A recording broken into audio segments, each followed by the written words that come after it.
Assalamualaikum warahmatullahi wabarakatuh. Perkenalkan, nama saya Reja Pramika. Kali ini saya akan menerangkan terkait strategi RT/RW Kota Palangkaraya mengenai lingkungan dan tata ruang. Apa itu sustainability?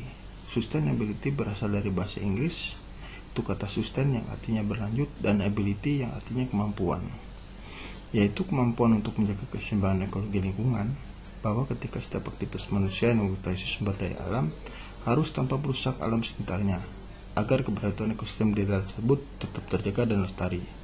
Kemudian pembangunan berkelanjutan harus mengakomodasikan aspek keberlanjutan ekologi, keberlanjutan ekonomi, serta keberlanjutan sosial dan budaya di masyarakat. Menurut Undang-Undang Nomor 32 Tahun 2009 tentang perlindungan dan pengelolaan lingkungan hidup.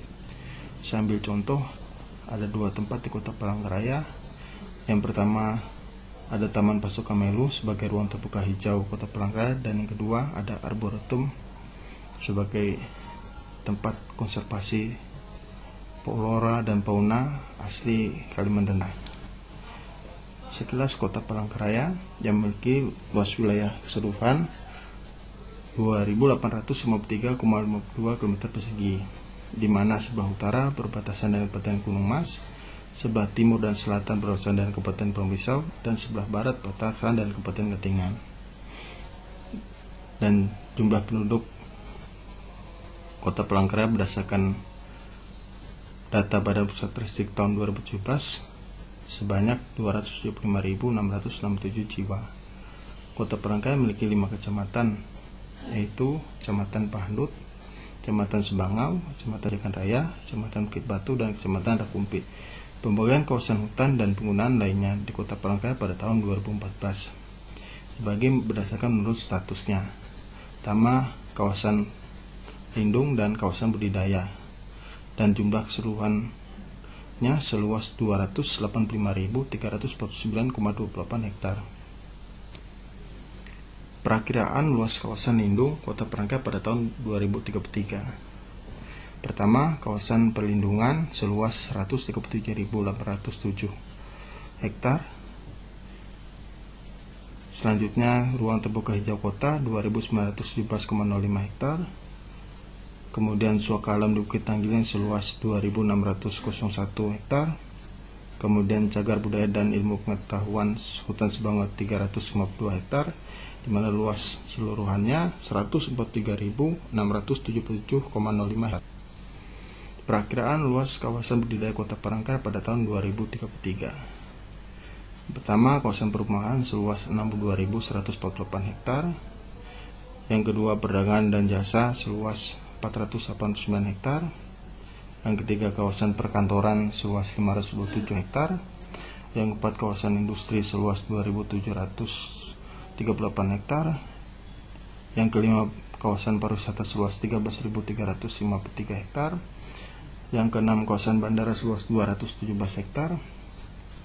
Dan yang ketujuh, kawasan untuk peruntukan lainnya seluas 46.246 hektar, di mana luas keseluruhannya seluas 125.718 hektar. Fungsi pengenalan ruang wilayah. Yang pertama, sebagai alat pengendali pengembangan wilayah kota. Yang kedua, menjaga kesesuaian pemuatan ruang dengan rencana tata ruang. Yang ketiga, menjamin agar pembangunan baru tidak mengganggu pemanfaatan ruang yang telah sesuai dengan rencana tata ruang. Yang keempat, meminimalkan penggunaan lahan yang tidak sesuai dengan rencana tata ruang. Yang kelima, mencegah dampak pembangunan yang merugikan. Dan yang keenam, melindungi lingkungan umum.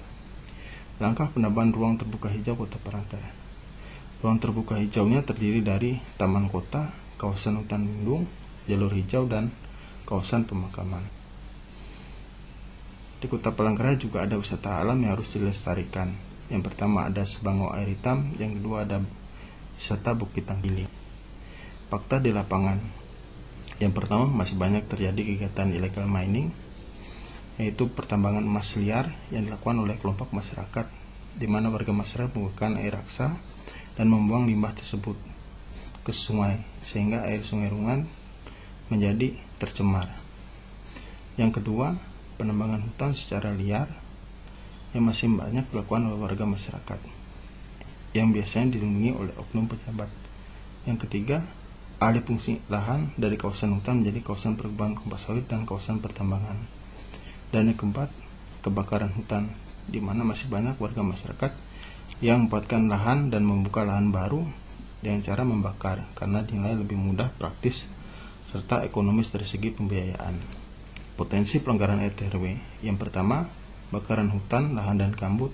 Yang kedua, alih fungsi hutan menjadi lahan kebun kelapa sawit dan kawasan pertambangan. Dan yang ketiga, diabaikannya penegakan hukum bagi pengusaha yang melanggar. Solusi potensi permasalahan. Yang pertama, penegakan hukum terhadap pelanggaran RT/RW Kota Palangkaraya. Yang kedua, alih fungsi lahan harus diiringi dengan kajian dan analisa kajian sebelum memberikan izin untuk alih lahan. Yang ketiga, evaluasi kebijakan dan pelaksanaan terhadap RT/RW agar tidak terjadi penyimpangan pada pelaksanaannya. Dan yang keempat, perbaikan regulasi pengawasan dan pengendalian sesuai dengan ketentuan peraturan tentang RT/RW dan aturan lainnya harus selalu menjadi pedoman. Alternatif solusi masalah. Pertama, masyarakat Kota Palangkaraya bisa membentuk lembaga independen untuk mengawasi jalannya pemerintahan, seperti LSM yang bergerak di bidang lingkungan hidup. Yang kedua, optimalisasi fungsi lembaga pemerintahan di eksekutif, legislatif, dan yudikatif. Yang ketiga, evaluasi berkala terhadap kebijakan dan pelaksanaan pembangunan terhadap penyimpangan RT/RW Kota Palangkaraya. Yang keempat, mengedepankan pembangunan perluasan berkelanjutan dan mengutamakan kelestarian lingkungan hidup agar flora dan fauna asli Kota Palangkaraya tetap terjaga habitatnya. Dan yang terakhir, menghentikan kegiatan membuka lokasi perkebunan baru dengan cara membakar lahan. Sekian dan terima kasih presentasi yang bisa saya sampaikan. Sampai ketemu lagi di presentasi saya selanjutnya. Akhir kata saya ucapkan wabillahi taufiq wal hidayah. Wassalamualaikum warahmatullahi wabarakatuh.